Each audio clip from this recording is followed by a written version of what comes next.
11টার সময় ডিজিএফআইয়ের গোপন বন্দিশালে রাখা হয়েছিল বর্তমান প্রধানমন্ত্রী তারেক রহমানকেও।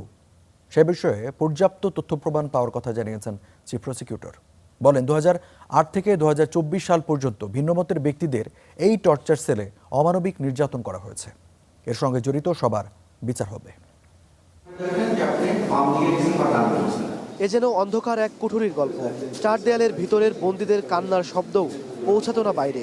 আওয়ামী লীগ সরকারের দীর্ঘ 17 বছরের শাসনামলে নির্যাতনের নানা অভিযোগের চিত্র সামনে আসতে শুরু করেছে বিভিন্ন গোপন বন্দিশালার তথ্য প্রকাশের পর। আওয়ামী লীগ সরকারের পতনের পর গুম ও হত্যার অভিযোগের বিচার শুরু হয় আন্তর্জাতিক অপরাধ ট্রাইব্যুনালে। এরপর একে একে সামনে আসতে থাকে বন্দীদের আর্তনাদ, নির্যাতন আর দীর্ঘ নিখোঁজ থাকার গল্প। অভিযোগ রয়েছে কেউ গোপন বন্দিশালায় প্রাণ হারিয়েছেন, আবার কেউ দীর্ঘদিনের নির্যাতন সহ্য করে 5 আগস্টের পর ফিরে এসেছেন স্বজনদের কাছে। শনিবার ডিজিএফআইয়ের একটি গোপন বন্দিশালা পরিদর্শন করেন আন্তর্জাতিক অপরাধ ট্রাইব্যুনালের বিচারক, প্রসিকিউশন ও আসামিপক্ষের আইনজীবীরা। পরিদর্শন শেষে চিফ প্রসিকিউটর আমিনুল ইসলাম বলেন, 1/11-র উত্তাল সময়ে বর্তমান প্রধানমন্ত্রী তারেক রহমানকেও এখানে বন্দী রাখা হয়েছিল। 1/11-র সময় আজকের মাননীয় প্রধানমন্ত্রী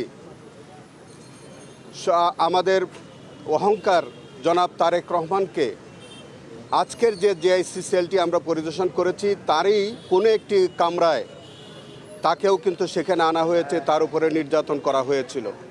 এটাও কিন্তু আমাদের ইনভেস্টিগেশনে বিভিন্ন সাক্ষীদের মুখের বর্ণনা থেকে সেই তথ্যও পাওয়া গেছে এবং পর্যায়ক্রমে এগুলি বিচারের রিফ্লেকশন হবে।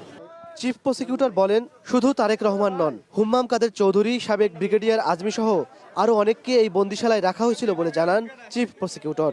বলেন, মানবতাবিরোধী অপরাধের সঙ্গে জড়িত প্রত্যেককে বিচারের আওতায় আনা হবে।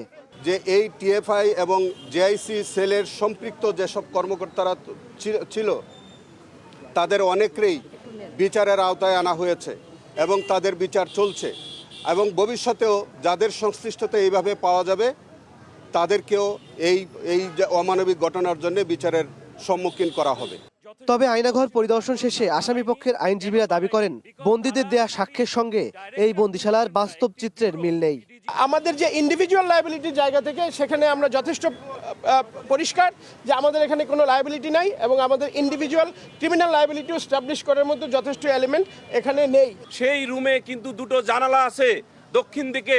সেই জানালা দিয়ে প্রথমে দেখা যায় গাছ, যে গাছের বয়স সর্বনিম্ন হবে কমপক্ষে 20 বছরের অধিক। ঘটনা ঘটিয়েছে তাদেরকে হয়তো খুঁজে পাইনি দেখে স্কেপগোট হিসেবে আমাদের এই 3 জেনারেলকে আসলে ফাঁসানোর এখানে প্রচেষ্টা চলছে। এর আগে গত 1 আগস্ট র্যাবের গোপন বন্দিশালার টিএফআই সেলও পরিদর্শন করেন আন্তর্জাতিক অপরাধ ট্রাইব্যুনালের বিচারক, প্রসিকিউশন ও আসামিপক্ষের আইনজীবীরা।